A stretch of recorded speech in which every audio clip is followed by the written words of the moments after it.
You cannot purport to be honorable minister and you act dishonorably. And nobody is greater than the party. And if the president condone disrespect for his office, I will not condone disrespect for the party. And when we will expel a minister, we will prevail on the president. He can't keep in his cabinet people who have neither respect for his own decisions, nor have respect for the party, without which they will not have been ministers. There are no independent candidates in our system.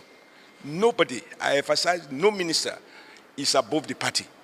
And they have taken undue advantage of the president's fatherly disposition.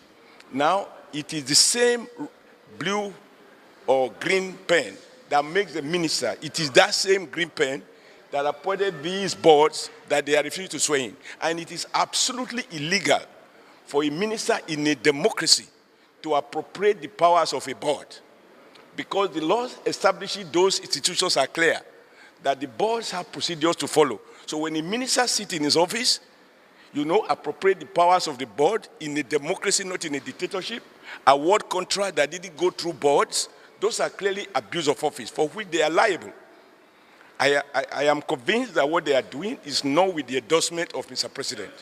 We have respect for ministers, but only to the extent that they recognize that they are a product of a political party.